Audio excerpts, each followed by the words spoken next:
Olá, como é que vocês estão? Quem tiver no Facebook, dá um oizinho para eu saber. Eu não consigo identificar quem entra no Face. Dá um alôzinho.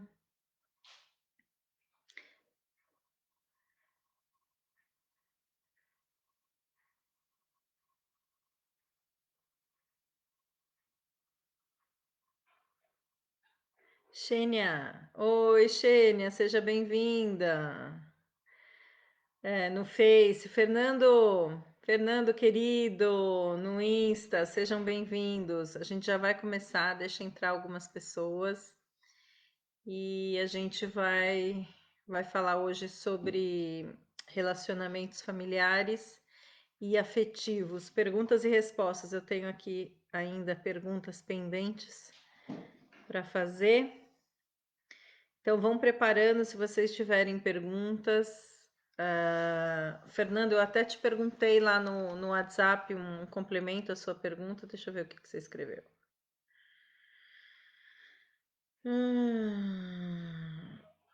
Você não escreveu, você mandou a Lakshmi para mim. Que linda essa Lakshmi. Muito bem. Muito bem.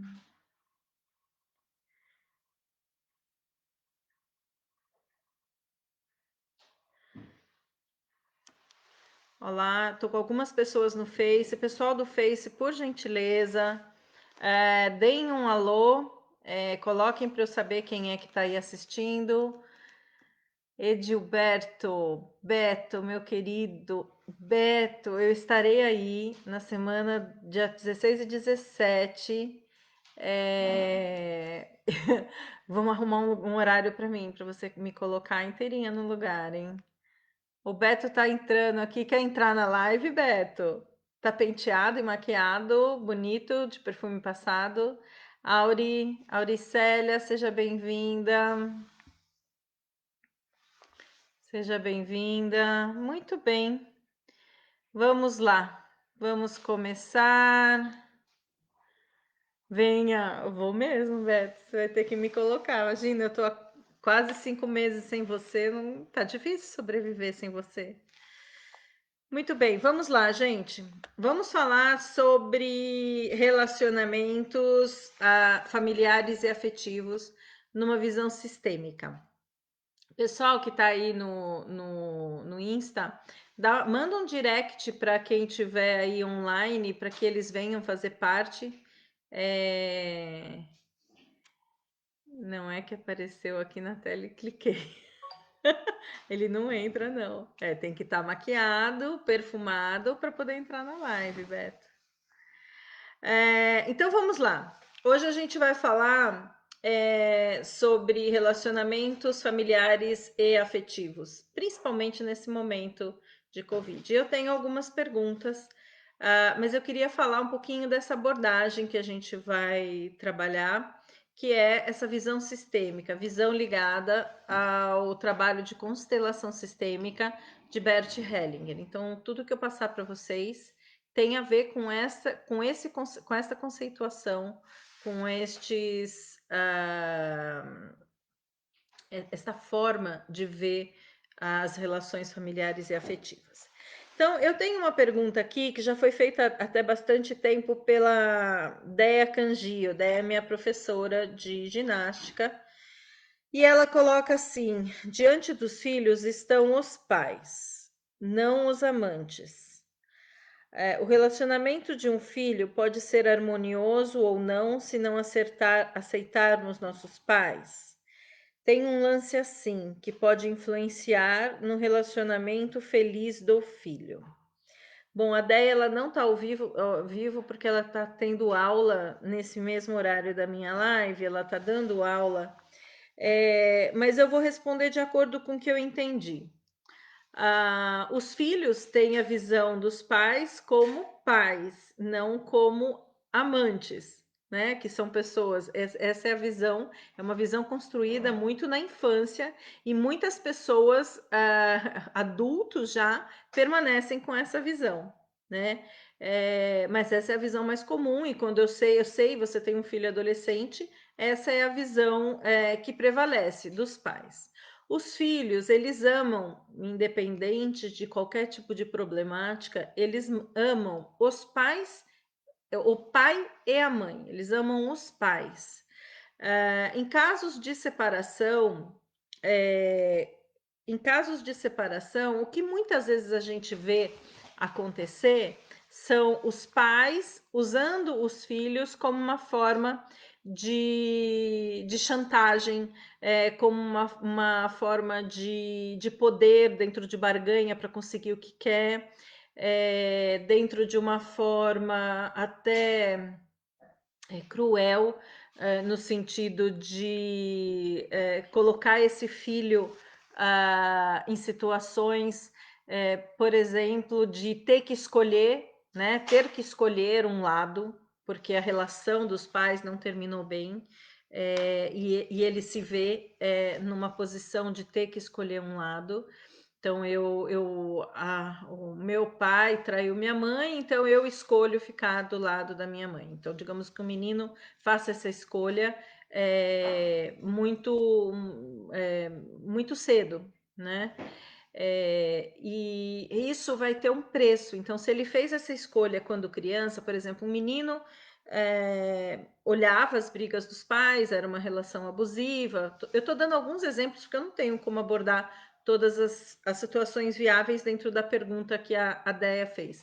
Mas então o filho presenciava situações de uma relação abusiva, seja com agressividade, ou seja porque ficou sabendo que uma das partes traiu. Então vamos colocar aqui como exemplo um pai, ou um dos cônjuges ou do pai, né, ou a mãe com alcoolismo.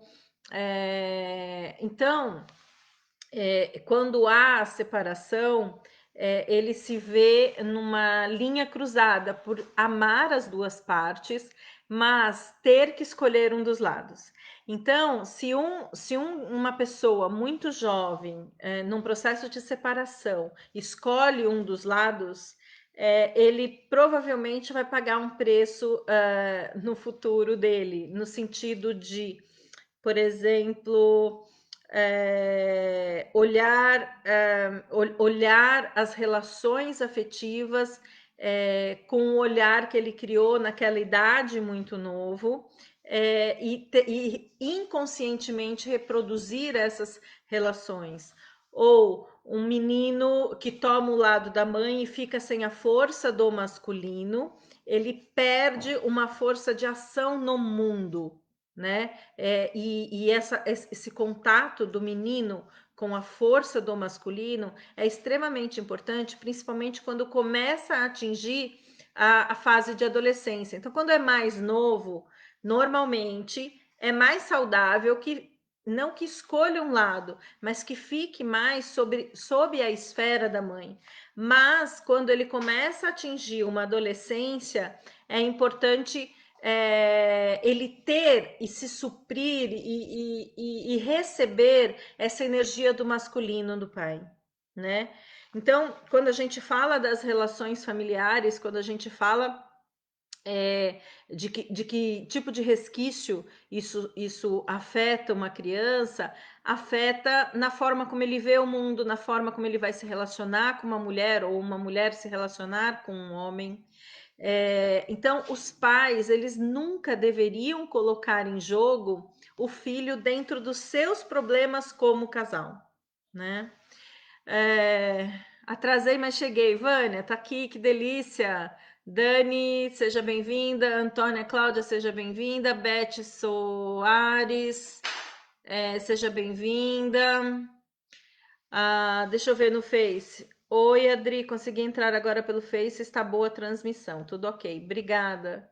O Beto foi para o Face também, maravilha. Quem mais está no Face que eu não consigo enxergar quem está no Face, tem algumas pessoas, então dá um alô, oi, tô aqui, só para eu saber quem está aí assistindo.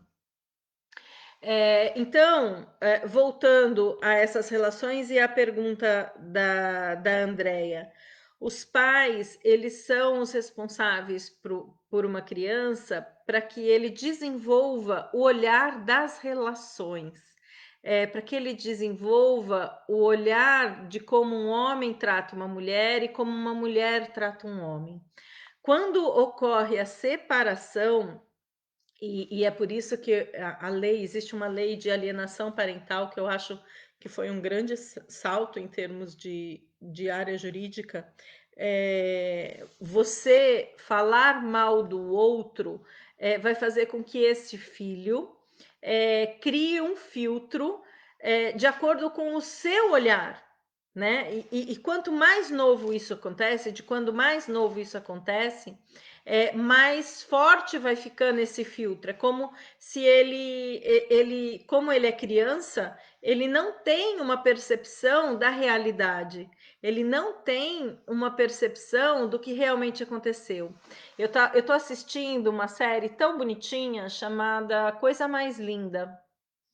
E nesses episódios que eu estou atualmente, entra em cena o pai de uma das personagens e que ele tinha se afastado das filhas.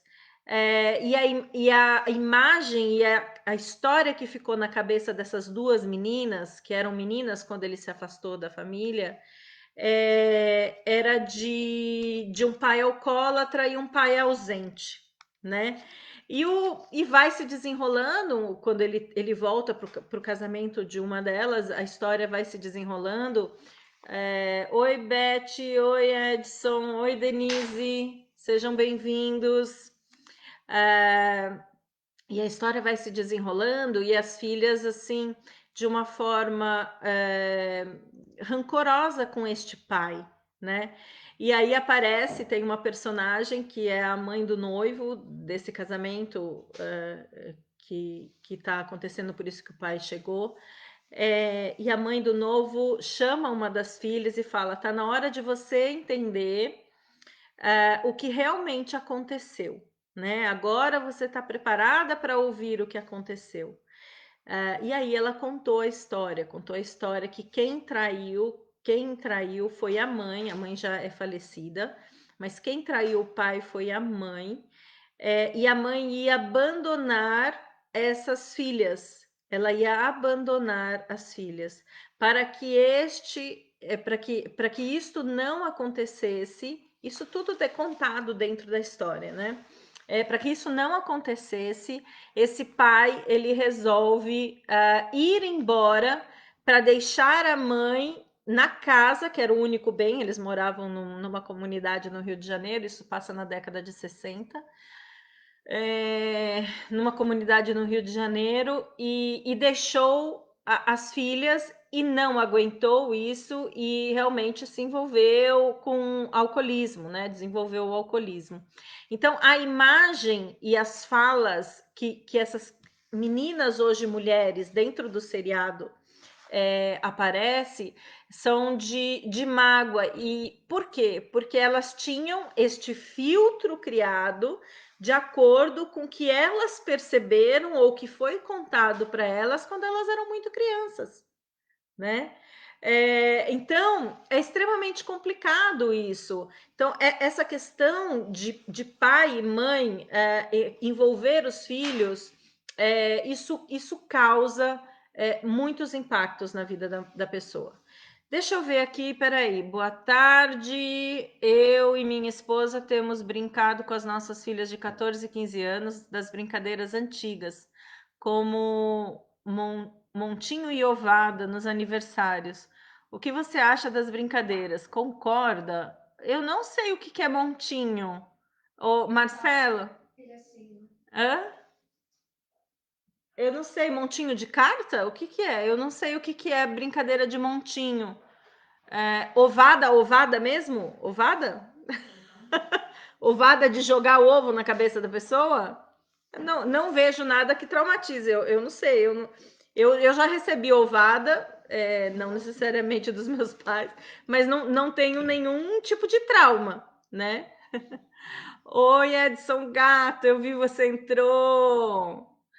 Ai, já falei, né, Beth, Denise, já falei. Então, assim, eu acho que existe. Cadê Marcelo, né? Marcelo, eu acho que existe uma série de brincadeiras que existiam, por exemplo, eu tô com 52 anos, que existiam na minha época e que são super válidas serem resgatadas. Elástico. Vocês sabem do que eu tô falando? Aquela brincadeira que ficava duas pessoas, um elástico na perna. Então, tem uma série de brincadeiras que eu acho que vai aproximar a família. Eu não sei necessariamente a ovada se vai causar algum trauma, eu não vejo motivo para causar. Ainda mais se feito aí com amorosidade dentro de um contexto, né? Ovada, ovo na cabeça. Marcelo, como é que elas ficam? Me fala como é que elas ficam, como é que elas respondem a essa brincadeira. Porque existe um filme chamado Em Busca da Felicidade, com Will Smith, eu não sei se vocês já assistiram, e é um filme que é uma história real que passa e nessa história, esse rapaz, que é o Will Smith, passa por uma fase da vida dele muito sem dinheiro, porque ele resolve fazer uma transição de carreira e fica sem lugar para dormir. Eles iam dormir em albergues, tinha dia que eles não tinham albergue, dormiam no metrô. E no final do filme, ou em alguma reportagem que eu vi, eu não sei, a memória que essa criança tem deste momento são dos momentos de melhores oportunidades que ela teve de estar com o pai. Então, ela não gravou o ruim daquela história, ela gravou aquele pai próximo, aquele pai fazendo as brincadeiras dentro do metrô. Assiste, se você não assistiu, assiste, é bem interessante, né? Chorou. Ai, gato, você chorou. Você é um rapaz sensível, gato. Ovada a gente se deu na mãe delas, mas montinhos são elas que deitam e falam para nós deitarmos em cima. Montinho um em cima do outro? Não sei. Marcelo, eu acho que tudo depende da forma como elas recebem isso. Se é na brincadeira, se é no carinho, se é. E é por isso que eu estou falando dessa questão do filme. Como é que essa pessoa está criando essa imagem desse momento? Né? É um momento de descontração, de coisa gostosa com a família, ou é um momento que coloca, que constrange, ou que causa desconforto. Então, é isso que precisa olhar, de que forma essas pessoas estão aceitando isso, né? Mas isso é demais, continue. Você já deve ter levado. Ovada? Eu já levei, lógico, Marcelo. Lógico que eu já levei ovada. Quem aqui não levou? Levanta a mão aqui, quem já levou ovada. Lógico que eu já levei. Levei dos amigos na escola, já levei. Ovada, é farinha, não tenho nenhum trauma quanto a isso, não. Bom, vamos lá. Luciana Castro, que delícia ter você aqui. O Marcelo colocou a coisa aqui. Deixa eu ver, Fernando. Bert ensina que a mãe é que conduz o filho ao pai, não é isso? Fernando, não necessariamente a mãe conduz o filho ao pai. Os dois devem conduzir o filho para olhar com amorosidade para o outro, né? O que acontece da mãe é que a mãe é que normalmente fica mais próximo do filho. É a mãe que, em termos de estrutura, é a que cuida do lar, que está mais próxima. Agora, nesse período de pandemia, a gente está tudo muito misturado. Nessas épocas atuais, eu vejo pais extremamente presentes em todos os momentos dos filhos, né? Então, eu acho que os pais têm que olhar para como é que eu encaminho o meu filho para tomar o pai, ou eu como mãe, para tomar o pai com amorosidade tal qual ele é. Como é que eu falo para o meu filho das características e do valor que foi ter escolhido ele como pai dos meus filhos? E isso serve para os dois lados. Então, eu não vejo muito essa coisa só de um lado, isso precisa ser feito dos dois lados, né? Vamos lá. Eu não sei se eu respondi para você, Marcelo. Adri, sou separada e minhas filhas moram comigo desde sempre. Então, Edson, por isso que eu disse, não é errado. Acontece como é que você fala da mãe delas para elas? Como é que você se relaciona com a mãe delas? Como é que você age com as suas filhas? Por exemplo, nós trazemos características de jeito de ser dos pais. Então, você só elogia quando é aquela característica que parece com você, e quando é aquela característica que você acha torta, você fala: Nossa, você tá igualzinho a sua mãe, insuportável.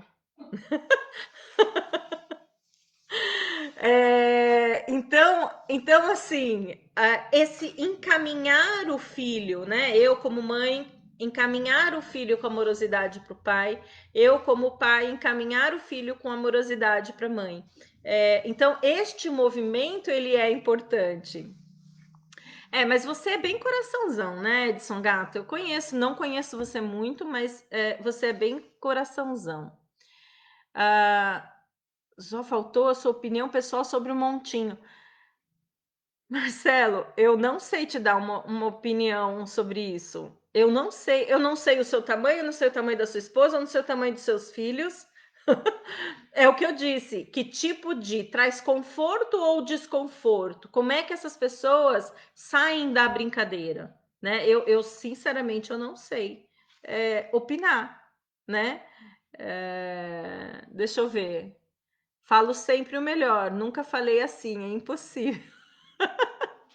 Então, se você fala o melhor, está ok, né? Por isso que eu falei dessa legislação da alienação parental ser importante. Então, é uma lei que, entre aspas, proíbe você menosprezar o outro, usar os filhos em prol de algo que você queira, né? Então, essa é uma lei bem legal que entrou em termos de legislação brasileira. Não, eu nunca brinquei de montinho, Marcelo. Nunca brinquei de montinho. Montinho eu nunca brinquei. Não sei. Não, isso eu não brinquei. Mas, ó, Marcelo, tem um monte de brincadeira legal. Resgatar esse momento. Como é que chamava? Aquela que você vai pisando? Um, dois, que é pro céu?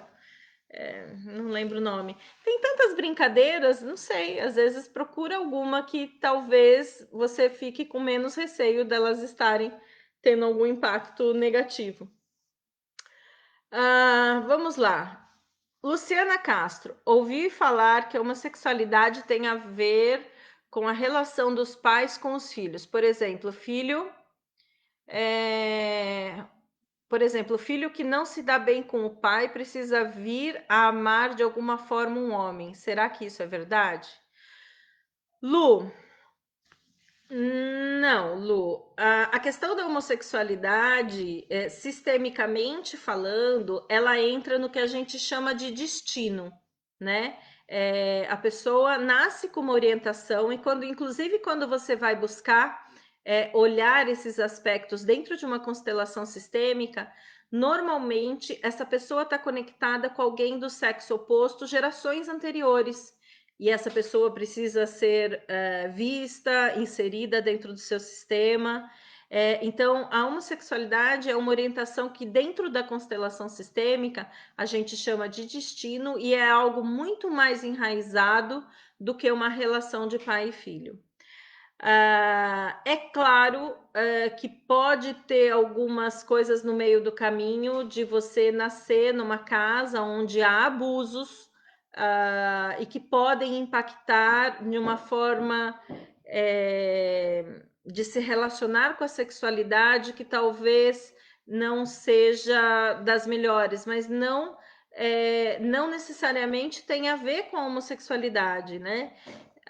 Então, o assunto da homossexualidade ele é mais profundo do que a relação. E quando a gente fala de família, quando a gente fala de família, a gente tem que entender que dentro da constelação sistêmica, família, ela é a família certa para nós, né? Não tem, eu nasci na família certa para trazer à tona algumas coisas que eu preciso para a cura do meu sistema. Então, quando a gente fala da homossexualidade, essa pessoa nasceu com esse destino, porque quando a gente nasce numa família, a gente nasce e sentem algumas cadeiras, por exemplo, para trazer algo à tona. Então, muito provavelmente, essa pessoa está conectada ou emaranhada com alguém do sexo oposto a gerações anteriores e nasceu naquela família para vivenciar isso. E aí entra um pouco de crenças de como você vê essa questão, mas eu não estou falando de vidas passadas, eu estou falando de antepassados, tá?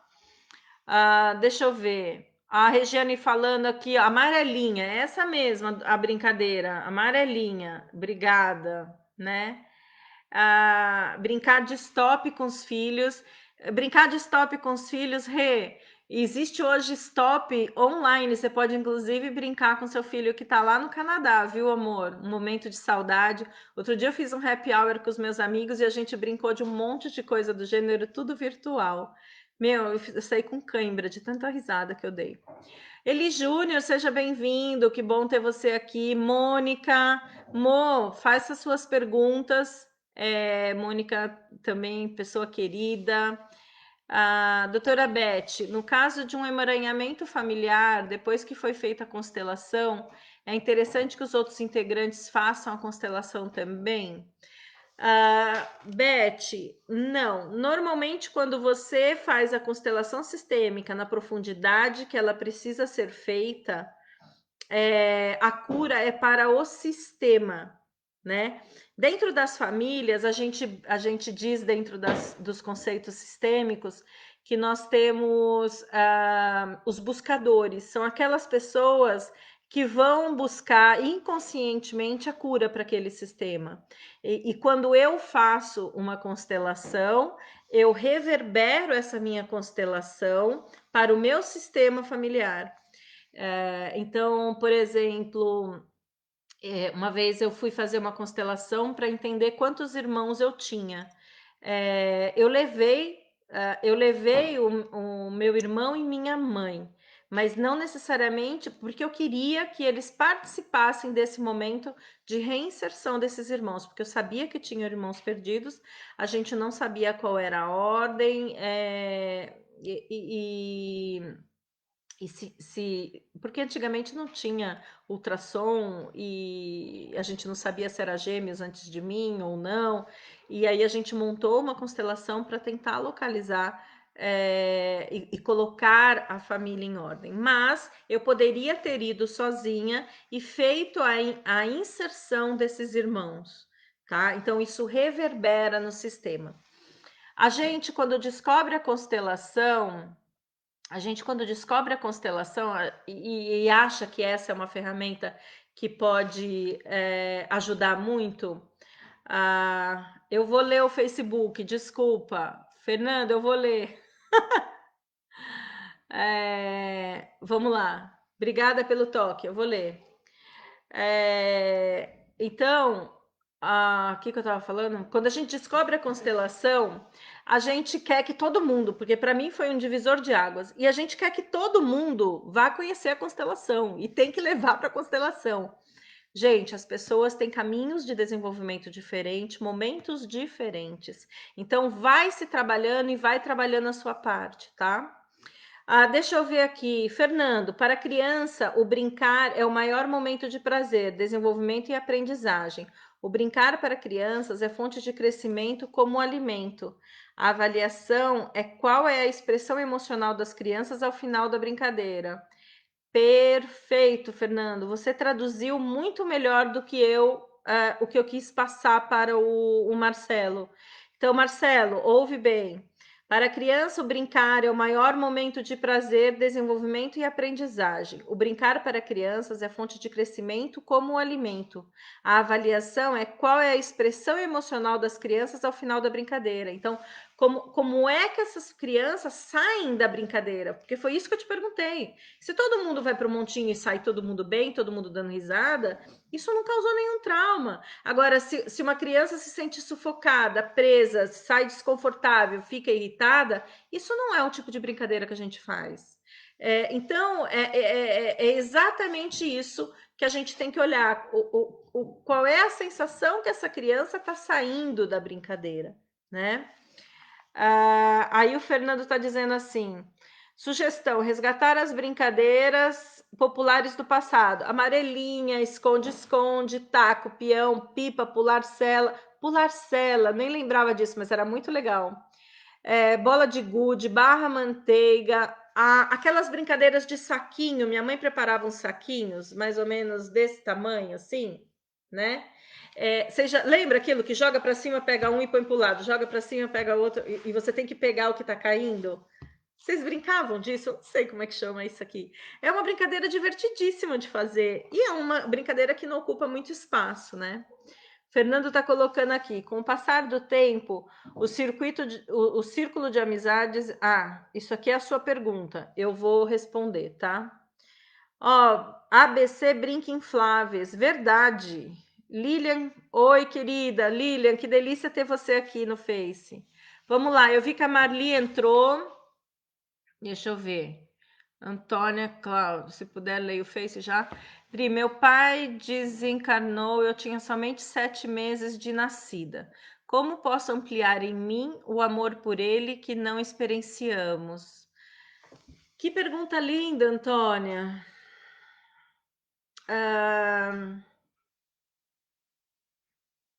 A constelação é uma forma palpável de você sentir um abraço de um pai que você nunca recebeu, né? A constelação te permite, através dos representantes, se reconectar fisicamente, inclusive, né? Porque você vai estar com um representante vai estar com a sua energia, a gente acessa o seu campo mórfico, outro representante acessa o campo mórfico do seu pai, e esta é uma forma literalmente palpável de você se reconectar. Então, esta é uma forma.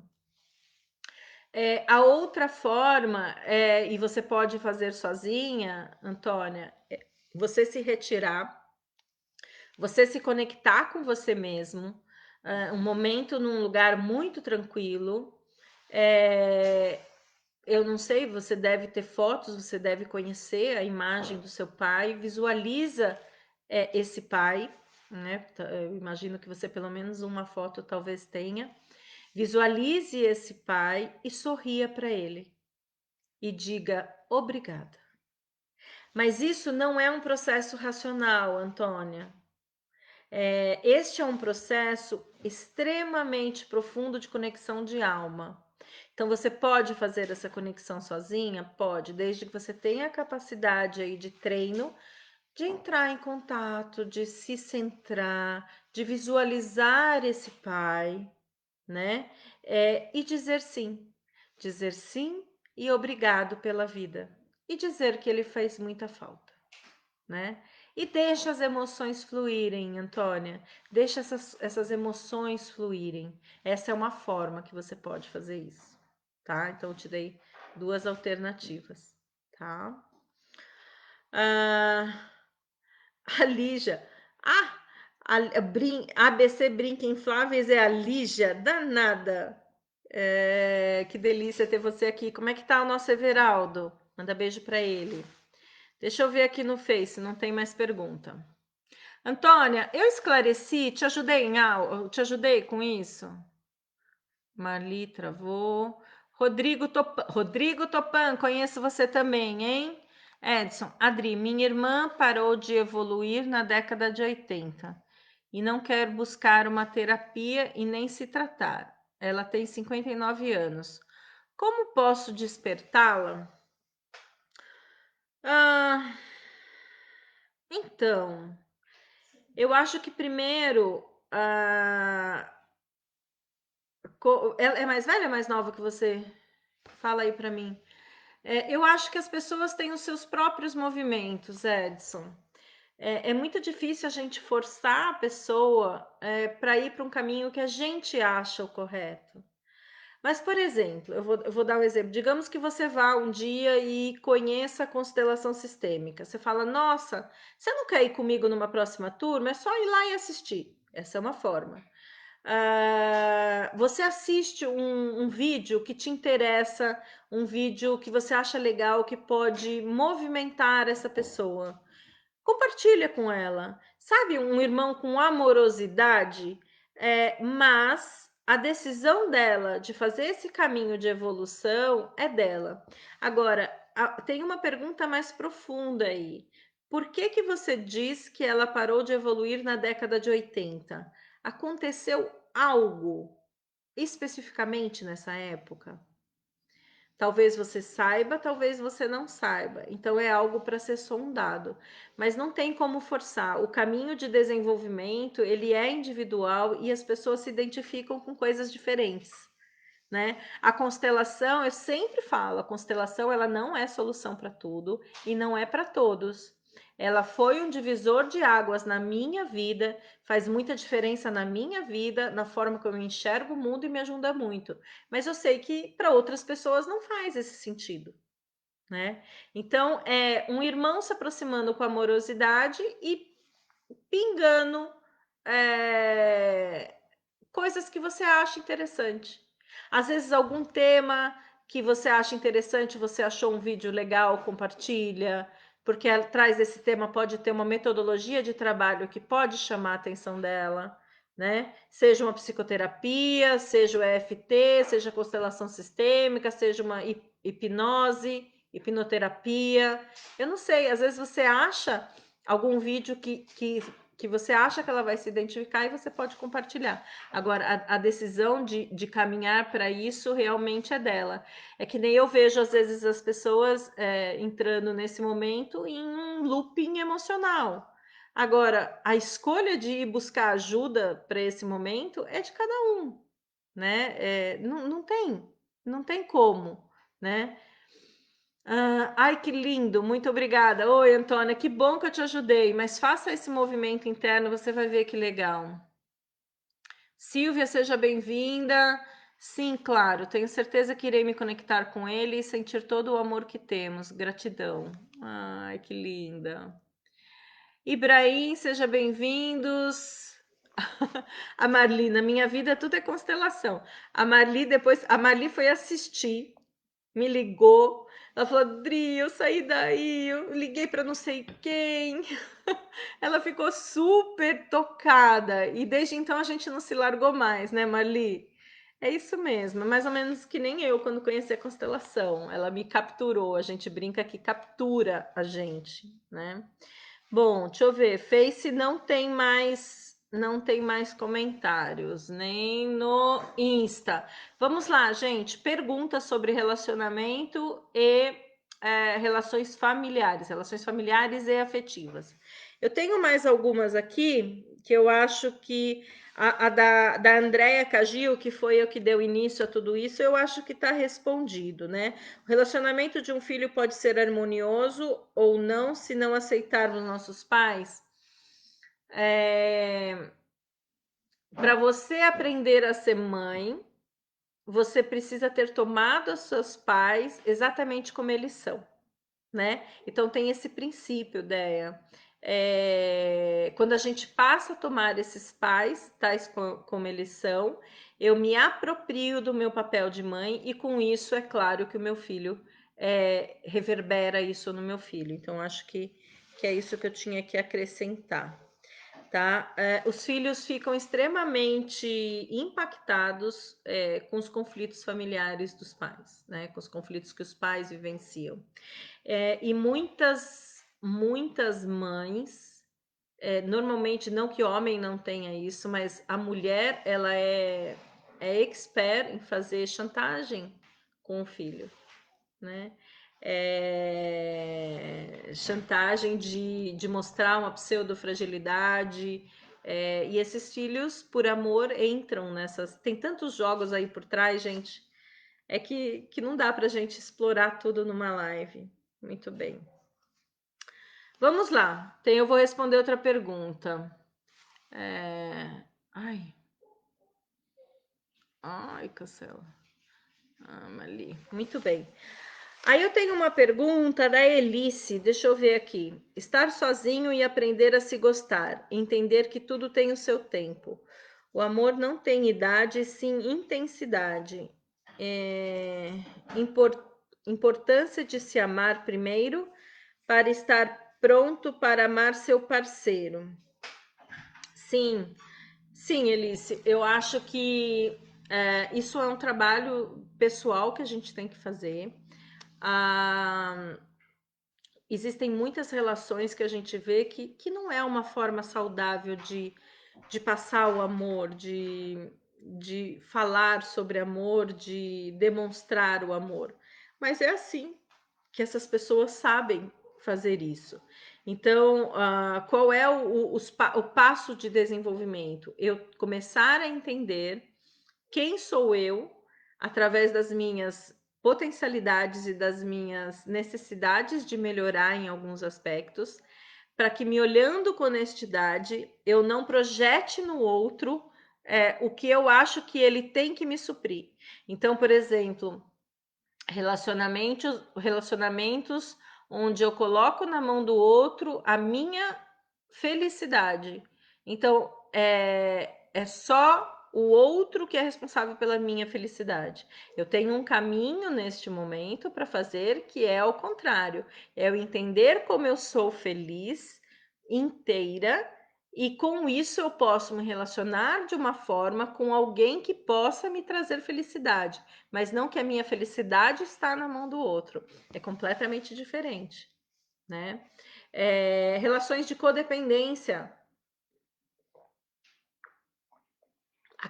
aquelas relações que eu me anulo completamente do que é importante para mim, e me torno completamente dependente do outro.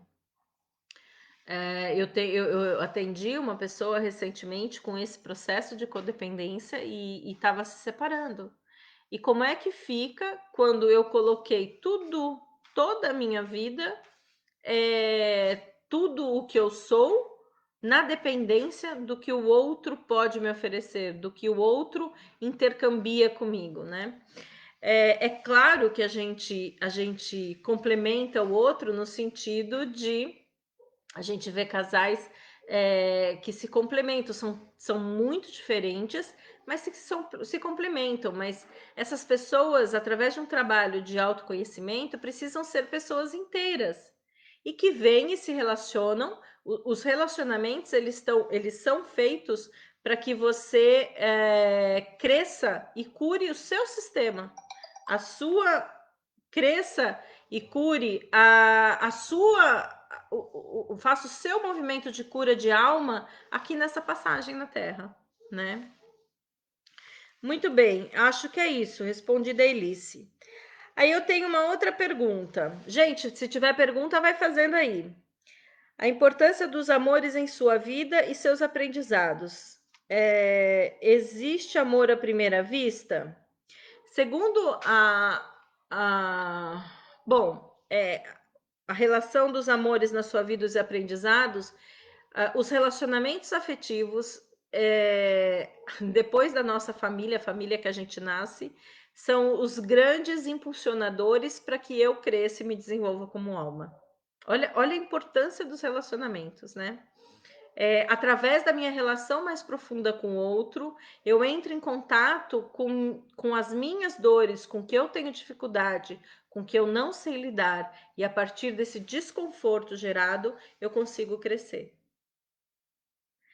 Então, é claro, é nítido a importância da relação do outro. Amor à primeira vista, segundo Bert, o que nos chama para o outro, num primeiro momento, é um impulso mais primitivo, é um impulso de atração, é um impulso sexual, né? Então, quando fala de amor à primeira vista, você teve toda uma liberação de química, mas conectada com algo muito mais arcaico, que é a sobrevivência de espécie, que é a atração física, tá? O amor, ele vai sendo construído, segundo a constelação. Aliás, existem alguns livros do Bert que falam de relacionamento e que eu acho interessante indicar. É Para que o Amor Dê Certo, Amor à Segunda Vista, e tem a biografia do Bert que ele dá uma resumida em relação a vários conceitos, e um deles são os relacionamentos, né? Ah, Marli, eu tô na estrada, vai e vem. No Face ficará gravado. Dri, não posso perder uma vírgula. Sim, Marli, vai ficar gravado no Face e vai ficar gravado no meu IGTV. Depois você assiste e você espera que você não esteja dirigindo, né? O maridão tá dirigindo, né, amor? Olha só, hein? Cuidado na estrada, senão desliga já e vai. Depois você assiste, pelo amor de Deus. Então vamos lá. Sofrer a separação é importante. Deixa eu ver. Sofrer a separação é importante. O luto da separação faz parte de se desenvolver. Temos o respeito, temos que respeitar essa fase do processo. Sim. O luto ao término de qualquer tipo de relação, ela é importante. Quando existem pessoas, eu inclusive tenho amigas que às vezes entram no relacionamento, saem do relacionamento e não vivenciam o luto. Isso também acontece com homens, não é só com mulheres, né? Quando você viveu uma relação significativa, quando você viveu uma relação importante e quando essa relação, por N motivos, ela cumpre o que tinha que ter cumprido, eu preciso entrar num processo de luto por isso. E não só nas relações, quando eu perco um ente querido, muitas vezes como é que a gente reage? A gente pode anular qualquer tipo de sentimento, a gente pode anular quando eu digo eu me congelo, né? Eu não sinto aquilo. E isso não é bom. Eu preciso encerrar ciclos afetivos, eu preciso encerrar ciclos profissionais, tudo isso sendo feito de uma forma respeitosa. Então, sim, eu perdi um bebê, eu preciso entrar profundamente no luto para que eu possa sair desse luto, né? Porque senão o que que acontece? Eu fico a vida inteira no sofrimento. É como se eu acionasse um mecanismo que me faz sofrer a vida inteira para não entrar em contato com a profundidade daquele luto. Então, muitas vezes a gente faz trabalhos sistêmicos e a pessoa entra em contato. A minha primeira constelação, eu fiz entrar em contato com o bebê que eu tinha perdido. E naquela época que eu perdi o bebê, em 97, eu não tinha os conhecimentos sistêmicos. E para não entrar em contato com a dor, eu não vivenciei junto com o meu marido o luto de ter perdido o bebê. Quando eu fiz a minha primeira constelação, eu entrei em contato com essa dor, com a profundidade de ter perdido um bebê. E aí sim eu pude sair, eu entro, eu lembro que eu chorei acho que 2 dias seguidos eu chorei muito, 2 dias seguidos eu chorei muito. E depois eu passei a semana meio cabisbaixa. E esse processo, ele é normal e ele é necessário para que você entre em contato, mergulhe na dor, para depois ressurgir, tá? Então, sim, respondendo a pergunta, sim, eu tenho que respeitar os términos, e dentro da constelação sistêmica existem formas de fazer isso, tá? Existem frases que a gente chama de frases de cura. Muito bem, Auricélia. Apesar de estar sozinha por decisão minha, fico pensando se tem algum motivo do meu relacionamento familiar que me levou a querer ficar sozinha. Dri, isso tem explicação?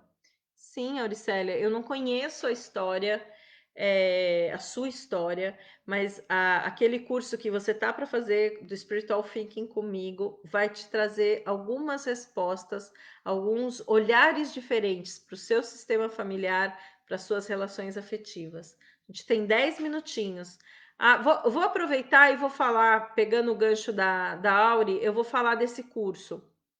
Quem quiser mais informações, é só entrar no site www.spiritualthinking.com.br. Lá você tem todo o conteúdo programático, são 8 módulos de 2 horas, e eu passo por quem sou eu, minhas relações familiares, minhas relações afetivas, vida profissional, né, carreira e sucesso, ciclo de vida, felicidade, e os conceitos do Bert Hellinger e do Spiritual Thinking. Então, eu estou terminando uma turma agora e recebi alguns já depoimentos de mudança de se relacionar com a família, de mudança da forma que você enxerga essas suas relações. Então, esse é um curso muito profundo. A Auri, eu sei que um dia, na hora certa, você vai fazer, você já me demonstrou o interesse e eu tenho certeza que vai ser muito importante. Mas sim, e às vezes você coloca aqui, apesar de estar sozinha por decisão minha, fico pensando se tem algum motivo no meu relacionamento familiar. Às vezes a gente acha que é decisão nossa, mas envolve emaranhamentos sistêmicos. Então, às vezes, eu acho que eu estou tomando uma decisão, por isso que eu trabalho essa questão do livre-arbítrio dentro do treinamento, porque às vezes eu acho que eu estou tomando uma decisão completamente racional, mas eu estou emaranhada com algo no meu sistema familiar que me faz agir em nome de algo que eu preciso trazer à tona. Então, por exemplo, eu tomo a decisão de não ter filhos. Quando você abre a constelação, você olha historicamente mulheres que foram submetidas a homens e que se propuseram, né? E aí você está amarrada a toda essa linha, e por amor a essas mulheres, você se torna uma mulher independente, uma mulher que despreza os homens, uma mulher que acha que o homem é fraco, uma mulher que acha que o homem não agrega. Então, às vezes, a gente acha que a gente está tomando uma decisão completamente racional e que eu escolhi, mas quando a gente olha de uma forma profunda, através desses conceitos, através das constelações sistêmicas, eu entendo que não foi um processo tão liberto de emaranhamentos, não sou tão dona de si. Então, sim, Auri, deve ter coisas aí para olhar. Isso não quer dizer que o caminho de todo mundo seja casar, ter filhos, eu não estou dizendo isso. Né? Mas quanto mais eu ampliar a minha consciência, mais eu sou capaz de tomar as minhas decisões de uma forma mais congruente com o que eu preciso para me desenvolver e não mais amarrada a esses emaranhamentos sistêmicos, tá? Bom, deixa eu ver, no Face não tem nada. Beth, ó, a Beth vale muito a pena, muito esclarecedor para a nossa vida. Ó, a Áurea, a Beth está falando do curso do Spiritual Thinking, tá? Aí, com certeza. Vai acontecer dia 31.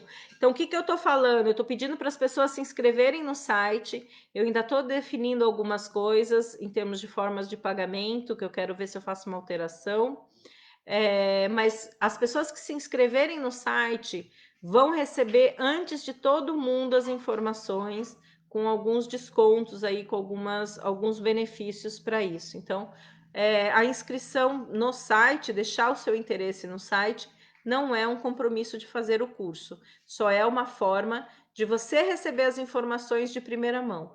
Então, eu ainda não passei essas informações, eu sei que o Edson Gato já passou lá, já deixou o nome, mas eu pedi para ele mais uns dias aí, eu acho que até o final da semana que vem tá tudo decidido, tá? Valeu, então, respondi, Auri. Tá claro?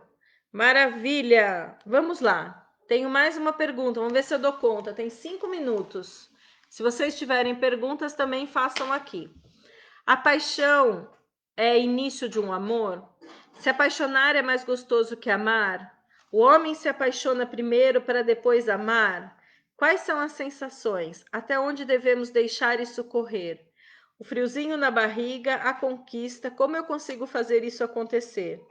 E como fazer o tesão no casamento estar sempre presente nas vidas do casal com as crianças? Oh, meu Deus, são muitas perguntas para eu ler nos últimos 5 minutos da live. Como eu disse, segundo a constelação sistêmica, a atração sexual é a primeira coisa que me une ao outro. Então, nos primórdios, a humanidade ela tinha necessidade de procriar para crescer, para povoar o mundo.